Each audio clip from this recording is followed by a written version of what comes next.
Hello, my Bill 4000 Nation. How is everyone doing today? It's a sad day. Halloween was yesterday. No more Scary Movie Month. It's sad. So sad. Alright, but we are still here with some Mr. Ballin. And this one is titled The Literal Worst Day Ever. Alright, so go ahead and turn them lights down low, put on something comfy, cut up with someone special. Let's get spooky. Today's video is brought to you by SimpliSafe. Today, we're going to look at 3 progressively more disturbing stories, and at the end of each of them, I will share the photo or photos that are famously associated with them. But before we get into today's stories, if you're a fan of the strange, dark, and mysterious delivered in story format, then you've come to the right place because that's all we do, and we upload 1 or 2 times every week. So if that's of interest to you, please offer to give the like button a massage, but apply too little pressure so the experience is unsatisfactory. Also, please subscribe to our channel and turn on all notifications so you don't miss any of our weekly uploads. All right, let's get into today's stories. Let's do it.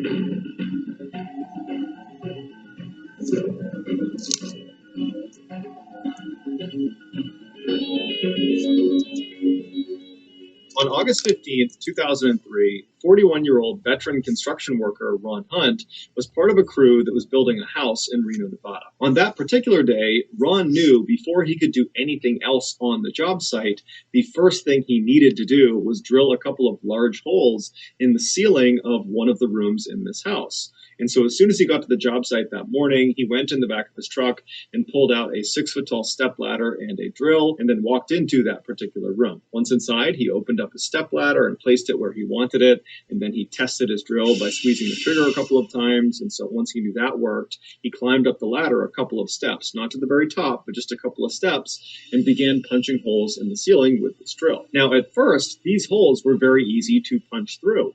But when he got down and moved the ladder to another section of this room where he also needed holes in the ceiling, when he got up there, he could not get the drill to go through the ceiling. And he didn't really get it because he knew there was nothing behind the ceiling that would stop the drill from going through. And it was just wood, so it really should be going through. And so he decided he just needed a little bit of extra leverage. He needed to really press on the back of this drill while he's pulling the trigger. And so instead of standing on the second or third rung of the 6-foot-tall stepladder, he walked to the very top of the ladder, the kind of dangerous section you're not supposed to stand on any ladder.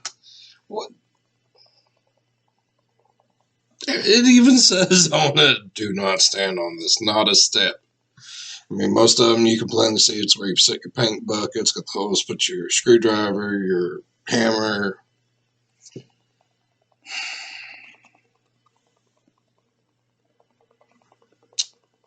Oh boy. And from there, he was in a better position to really push this drill into the ceiling. And so he gets in position and kind of feels like the ladder's fairly stable. And then he lines up this drill where he wants it. He begins squeezing the trigger. And at the same time, he really pushes with all that extra leverage into the ceiling. And as he does that, he feels the drill starting to go into the wood.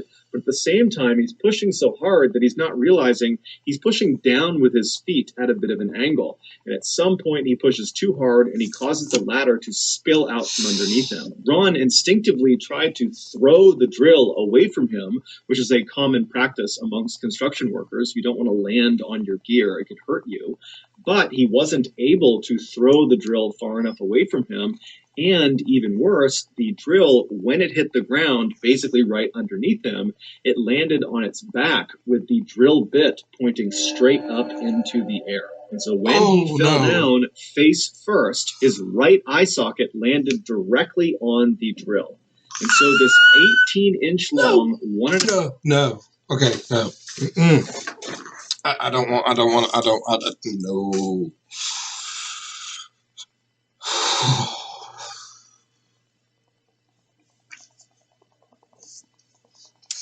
I don't want to. I don't. I don't. I don't. I don't. I don't. I don't. I don't. I don't. I don't want to. I don't want to. I don't want to. There's two things in this world that freaks me out. Thing number one is clowns. Laugh. I don't care. I'm a grown-ass man scared to death of clowns. Yes, I don't care. Make your jokes. Leave them in the comment. It's whatever. No sweat off my butt. The second thing is eyes. I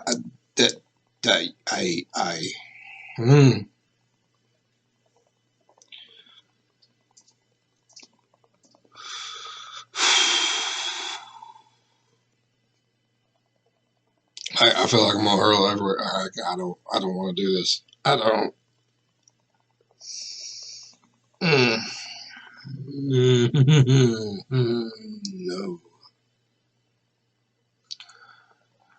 I don't know what it is. I can't, like, I have glasses I wear. I haven't been wearing them. I should wear them, but I don't. But if they gave me the option, glasses or contacts, no contacts. I can't do something coming at my eye. You know how you get sleep in your eye and you just put your finger there and you wipe it out, and that scares the living crap out of you. Now, I can do this, and I can go like that across my eyes, like if I'm tired. But to take my finger and put it towards my eye, like I'm going to poke myself in the eye, no. They're like tomatoes. They can just, no. 1/2 inch in diameter drill bit impales his head, goes right through his eyeball, goes through his skull, and punctures out the back of his head. Oh my And so God. Ron, he hits the ground, but he's conscious, and so without even rolling over, he just reaches up with his hands and he feels the base of this drill, and then he traces to the drill bit, and he feels it going into his eye, and then he feels around the back of his head, and he feels the rest of the drill coming out of his skull. And at that point, he just starts screaming. The only other worker on the job site at the time was this man named Forrest. And Forrest, who was in a separate part of the job site, he hears Ron screaming. And so he runs over, he goes in the room, and he sees Ron, who's now standing up, cradling the drill base. And instantly, the 18 throws up everywhere seeing this. I would. Nope. I'm like, oh, bro, you are on your own. I'm stepping out the door. I will call 911 for you. There will be an ambulance, but I cannot be part of this.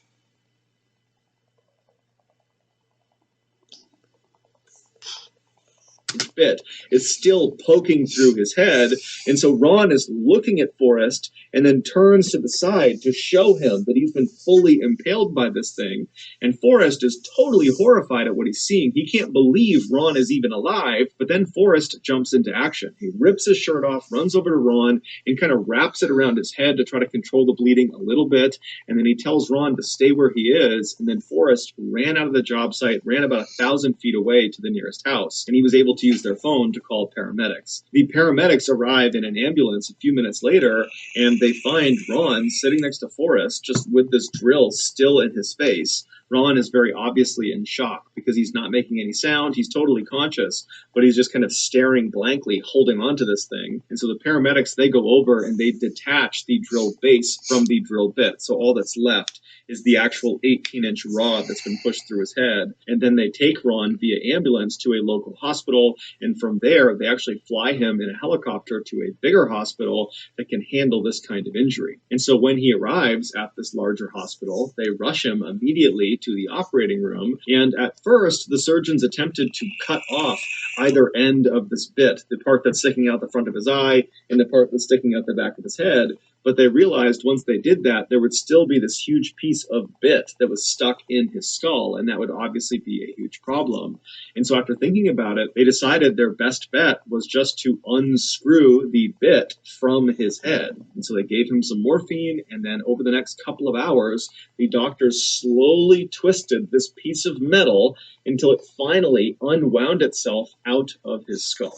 And apparently, as they were doing that, Ron, who was so high on painkillers, was cracking jokes about how somebody needs to come in here and take a picture of me. I probably look so great. And so miraculously, Ron would survive, and he would not even be paralyzed. The worst thing that happened to him is he lost the sight in his right eye. But all things considered, Ron is okay with that. The surgeons would tell Ron that the only reason he didn't die or get paralyzed is because when that drill bit went into his skull, it kind of pressed his brain aside as it passed through.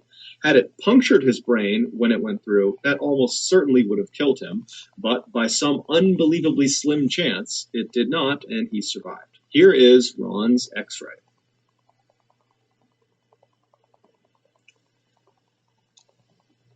Before we get into the next story, I want to talk about today's sponsor. Ever since I started this channel, I have been shocked at the number of home invasion stories I've come across where the victims locked their doors and lived in a safe neighborhood. And so for this reason, I went out and got SimpliSafe. SimpliSafe is an incredibly effective and easy-to-use home security system. And honestly, for me, a big selling point was they don't send a company to your house to set it all up. I hate that. It's totally an inconvenience. And usually you don't even know how to use the system at the end of it. So instead, they send you this really neatly packaged small kit, and then using their very easy to navigate app, you build the system yourself. And so for reference, it took me less than an hour to do this, and everything worked first try. So it's very, very easy to use. Also, SimpliSafe will fit any home. It's fully customizable. They have all the cameras and sensors for every type of door and window, and they have lots of cool extra stuff like water sensors, temperature sensors, smart locks for doors, and they even have this really cool outdoor camera that has a massive field of vision. It's got 8x zoom, it's got night vision, and so basically at any hour of the day, you can know what's going on outside and inside your home. And SimpliSafe professionally monitors your system all the time. So if anything were to happen, they would call the authorities. So if you want to feel safe like me and my family, then go to simplysafe.com/MrBallen.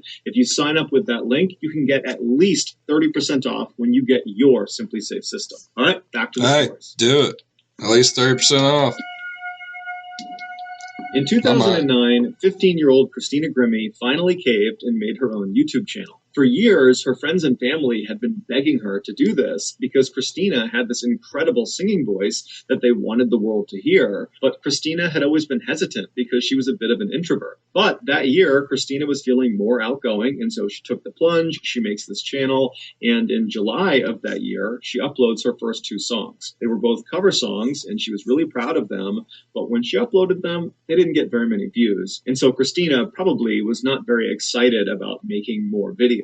But a month later, she found herself really enjoying the song Party in the USA by Miley Cyrus. And so she was singing it all the time and humming it all the time. And so finally she said, okay, I'll just film myself covering that song. So she records herself singing the song. She uploads it to her YouTube channel, her 3rd video. And she thinks no one's going to see it because her first 2 videos, no one really saw. But this video is different. It went viral almost immediately, and millions of people saw it, and they loved it. Christina couldn't believe it, even though her friends and family had been telling her all along, you have this great voice, you got to share it with the world. That's different than actually seeing the results of the world saying, you're really great, we love your voice. And so she saw this huge opportunity, and she began uploading more and more music to her channel, and more of her videos went viral. Over the next 4 years, she amassed over 2 million subscribers on her YouTube channel. She put out her own album, and she even went on tour with the mega celebrity pop star Selena Gomez. In 2014, Christina auditioned for the TV singing competition called The Voice. This show only allows a very small number of contestants who are all incredibly talented musicians. They get screened really aggressively before the competition even starts. But despite the very intense competition she was up against, Christina still managed to finish 3rd overall in this competition. Now, she might have been a little bit let down that she didn't finish first, But that show did wonders for her career because the judges of this competition were mega celebrity musicians. And every time Christina was on TV doing her performance for the competition, the judges would be raving about how talented she was, and that even if she doesn't win this competition, someone's going to sign her. She's so incredible. And then, sure enough, shortly after that competition ended, Christina was signed to a major record label. But despite being considered a star by the masses, Christina still very much viewed herself as being a YouTuber first, which meant despite her mainstream popularity and fame, she continued to upload songs and vlogs to her YouTube channel because she wanted to stay connected to her fans. YouTubers often upload videos that appear very amateur, like not professionally produced. It almost looks like anybody could have picked up their phone and filmed that video. And YouTubers tend to be very candid and show their personality in their videos. And so it makes YouTubers, especially these really popular ones, seem very real and raw and relatable, unlike traditional celebrities that are kind of outside of society, living in their mansions, living a totally elite and different lifestyle. YouTubers feel like they're your friends. And this was definitely the case with Christina. On her videos, she came off as very humble and gracious and kind and friendly, and so her fans truly adored her. By June of 2016, Christina was still growing in popularity when she was asked to be the opening act for this concert in Orlando, Florida that was happening later that month. She agreed, and then on the day of the concert, which was June 10th, she posted to her social media this kind of shout out to all of her fans saying, hey, if you're in the Orlando, Florida area, come out to my show. And then after the show, I'm going to stick around and sign autographs and meet you guys. That night, the venue where this concert was happening was jam-packed, and most of the people were there for Christina, not the main act. And so Christina, she goes on stage, she has this incredible performance, the main act goes on stage, and then around 10 p.m., the concert ends, at which point Christina comes back out from behind stage and went right out into the crowd and began meeting her fans and hugging them and signing autographs and taking pictures. And then at 10:24 p.m., a man who was a fan of Christina's walked down from the back of the venue and kind of awkwardly gestured that he kind of wanted to get a hug. And Christina saw that, and so she smiled and she walked up to him. She opened her arms to give him a big hug. And when she got just a couple of feet away from him, he drew a pistol and he fired 4 shots into her head and into her body. What the hell? His brother, Mark, he was standing right nearby and he saw the attack. And so he tackled the shooter and he was trying to get control of this guy. But at some point, the shooter managed to wriggle free. And then he stood up and he kind of walked backwards until he was literally up against this wall, looking at the sea of people that are totally horrified. People are screaming and running, and no one knows what he's going to do next. And then the shooter just raises the gun, puts it to his head, and pulls the trigger. There were people in the audience who were medically trained who rushed over to Christina, and they began performing CPR on her, but there really wasn't anything anyone could do. She would die that night at the hospital. Her killer was a 27-year-old man named Kevin Loibel. He, like many people, had become a Christina superfan, but his infatuation with her became a totally unhealthy obsession. And when it eventually dawned on him that he most likely would never have a romantic relationship with Christina, he came to the conclusion that if I can't have her, no one can have her. And so when Christina... What the fuck? Are you serious? Like I've never heard that. I'm whoa.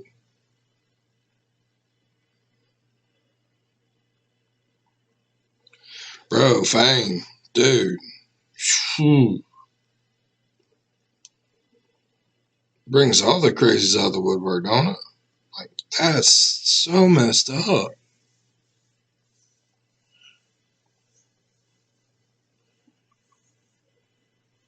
I've never heard this.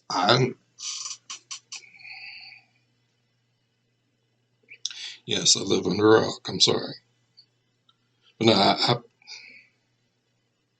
that's crazy.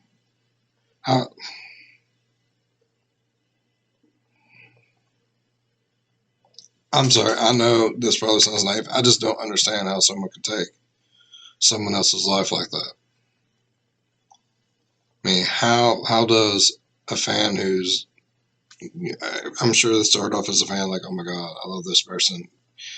Some people have that thing wrong with them where they turn, oh, I love what they do, into, oh, I love them, and then it just kind of becomes an obsession. I get that. I understand that 100%. I went to college. I took psych. I get it. But to get to the point where you're like, oh, no, I'm never going to be with her because she's popular and pretty and she's got money now and everything else, or whatever the case may be. So I'm just going to walk up in there and shoot her in the face. Not literally in the face, you know. How does it? I don't know. I just don't understand. That's so sad. I had never heard the story before either. Like, that's crazy.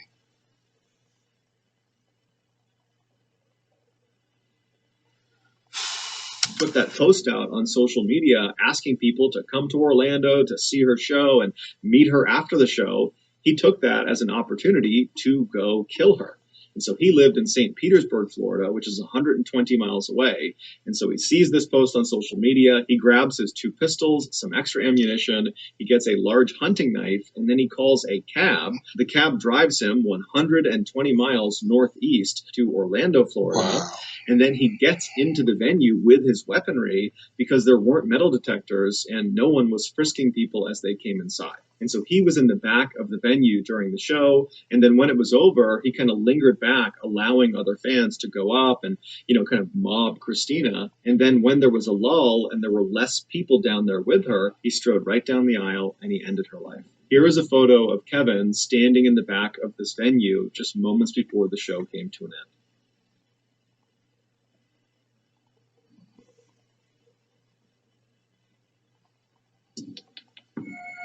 That's shitty. That's a In shitty person. 2019, 21-year-old Samantha Josephson was a senior at the University of South Carolina. She was a brilliant student who aspired to be a lawyer. Specifically, she wanted to practice international law.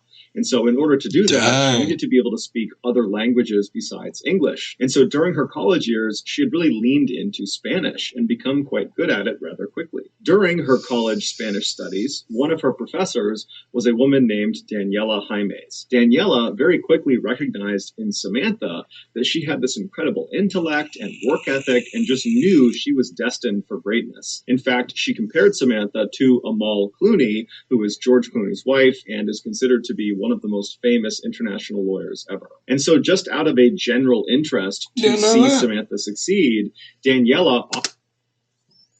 I'm learning all kinds of shit tonight.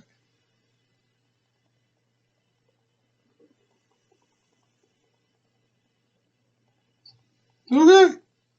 Offered to Samantha to kind of be there for her if she needed anything beyond just Spanish, that she was there to help her with law school applications, or if she needed advice on something, or if she just had ideas she wanted to bounce off of her, she would be available. And Samantha had taken her up on this offer, and by 2019, in Samantha's senior year, the pair had become very close, forming a sort of mentor-mentee relationship. Early that year, Samantha got accepted into her target law school, Drexel University in Pennsylvania.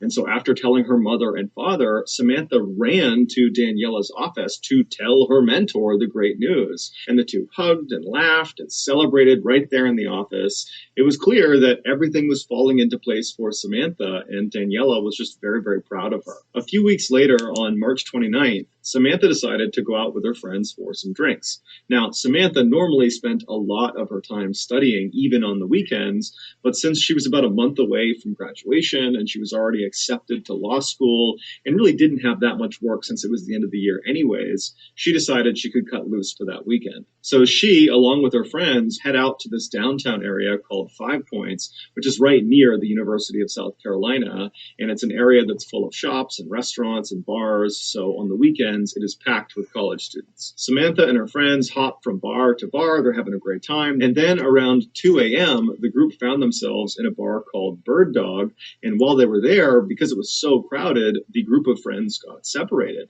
Now, initially, the friends were trying to reconnect with each other through texts and phone calls, but they were just really struggling to locate each other. And kind of in the middle of all that, Samantha decided that she was just too tired and didn't really feel like staying out any longer. And so she texted her friends and let them know that she was going to head back to her room. So Samantha leaves the Bird Dog Bar on her own. She hops in an Uber and she starts driving back towards her campus. Several hours later, after all of Samantha's friends had also finally gone home and then woke up that following morning, they realized Samantha was not in her room. And so they called her, she didn't pick up. They started asking around to other friends who might know where she was, but no one did. And so pretty quickly, Samantha's friends were very, very worried about her because the last they had seen her, she was leaving the bar on her own. And so they were really worried something might have happened to her. And so by 1:30 p.m. that day, on that Saturday, the day after they had gone out, they called the police and reported her missing. At the same time that Samantha was reported missing, there were these two men who were in their mid-20s that were located 70 miles to the east of the University of South Carolina. They were out in this forest and they were hunting for turkeys. Earlier that day, these two men, whose names were Anders and Ryan, they had had no luck actually finding these birds, and so they were getting frustrated. And so by the afternoon, they had split up and were kind of combing this forest on their own to see if they would have more luck solo. And so Ryan, he posted up next to their truck, which was parked on this dirt road that was butted up against the edge of this big forest. And Ryan, with his binoculars, was scanning out across this field that butted up against the tree line of the forest, and he was kind of scanning the tree line, but he still was having no luck finding any turkeys. And then Anders, he actually had walked into that forest, which is right next to Ryan, and he was just kind of walking around looking for the birds as well, but he too was still having no luck.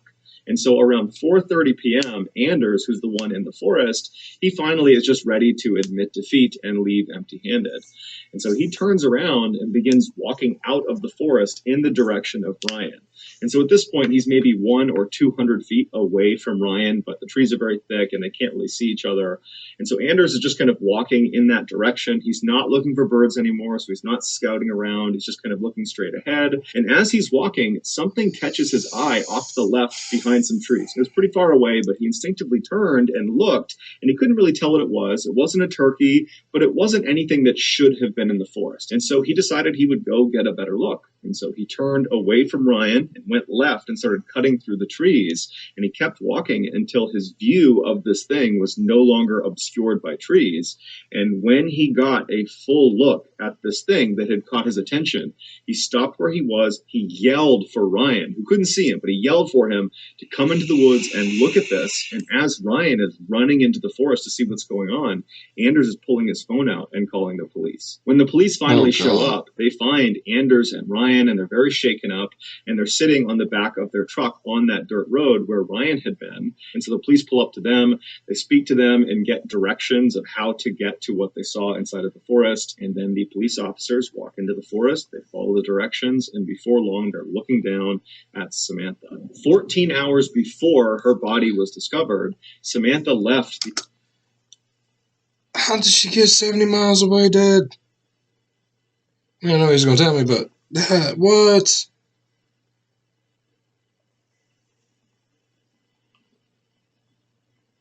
I don't know if I like these stories tonight. The Bird Dog Bar and walked out front where there's lots of other students, and she walked to this corner of this road right in front of her, and she hailed an Uber. And then the Uber car pulls up, she hops inside, and then the car backs up and drives away. Except that was not an Uber car. That was a car driven by a 24-year-old named Nathaniel Rowland, who was not an Uber driver. He was a guy who had been driving around 5 Points all night, presumably to try to trick people into getting into his vehicle, believing it was an Uber. And finally, his plan had worked. He had pulled in right in front of Samantha. She thought it was her car. She climbed in without question. And then once she was inside, she couldn't get out again because the doors were child locked. There was no way to open them unless they were opened from the outside. Now, initially, Samantha wouldn't have noticed this. She just sat in the back seat. The car backed up. It started driving, except it didn't drive towards her campus. It drove the opposite direction. And the drive from this bar to the campus was only a couple of minutes long.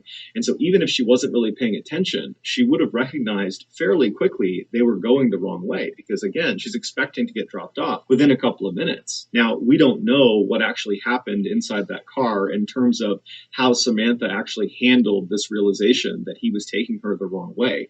We don't know if she confronted him. We don't know if she tried to open the door and then realized it was child locked. We just don't know. All we know is that Nathaniel drove Samantha to some isolated area, most likely 70 miles to the east, near that forested area where her body was found. And then once he parked wherever he was, Nathaniel pulled out a knife and then leapt into the back seat of his car where Samantha was trapped, and he stabbed her 120 times. Did this mofo say 120 times? That's angry. That's some rage. That's just not like, oh, I want to go kill someone. That's fuck.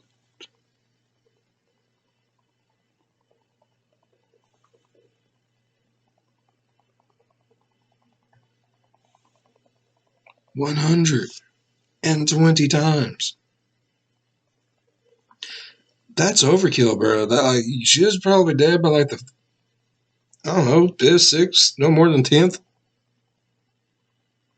She was definitely dead by 50.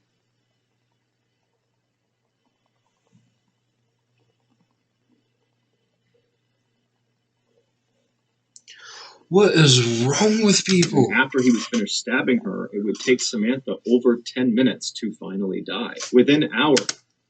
She lived through 120 stabbings?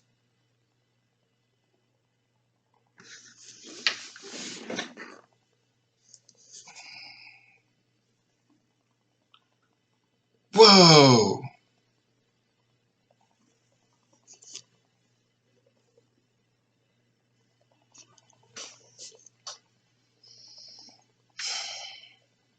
That's crazy. Okay. I'm probably dwelling on the wrong thing here, but how do you live through 120 stabbings? Like, what was he stabbing her with? Like a paper opener? You know, letter opener, the little knife looking thing.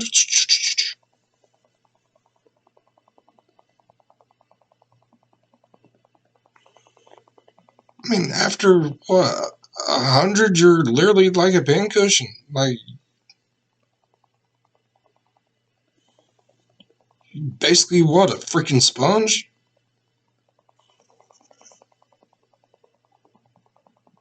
Of dumping her body in the forest, Nathaniel was posting these normal posts on Facebook of him in front of his car and regular status updates, and he was having very normal interactions with his family and his friends, as if he was completely unaffected by this horrible crime he had just committed. Nathaniel was arrested within 24 hours of the discovery of Samantha's body. While he never offered any motive for the crime, it's believed he simply decided that night he was going to go kill someone. And so he just began prowling around for a victim, and unfortunately, Samantha was just in the wrong place at the wrong time. No, he stabbed this girl, this poor young lady, 120 times. That's angry. That's some rage. I'm just saying, like, that's not, oh, I just feel like killing someone. I mean, if you just feel like killing someone, you're more likely just going to walk up, slice the throat, stab him a couple times.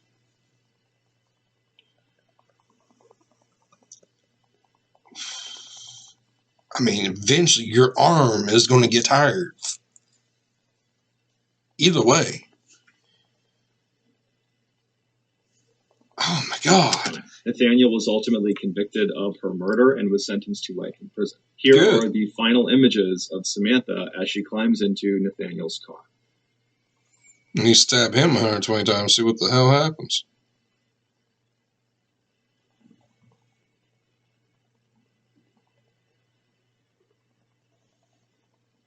So that's going to do it, guys. If you found the secret in today's episode, let us know in the comments section what it is and where you found it. So give us the timestamp.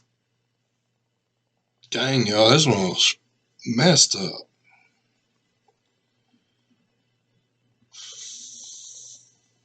Alright. Well, we'll try something a little different. Normally I do 3 videos. They're usually over an hour long. But I've had a few people comment for a little bit shorter videos, so I'm going to try it out. I'm going to do next couple uploads. I'm going to do just one video, reaction to one at a time. If they seem to hit it off, I'll do more videos throughout the week. They'll just be, one video instead of just doing it Mondays and Fridays. I'll do them more often. If you guys like the other way and this way both, I can do long videos on Mondays and Fridays and do some shorter ones throughout the week, whichever works. So just figure out to give this a shot. All right. So if you're a fan of the spooky, scary, strange, or deranged, think about subscribing. If you enjoyed tonight's video, think about leaving a thumbs up because, I collect those thumbs like Pokemon. Gotta catch 'em all, gotta catch 'em all. Sorry. As always, be good to one another. I'll see you in the next one. Stay spooky.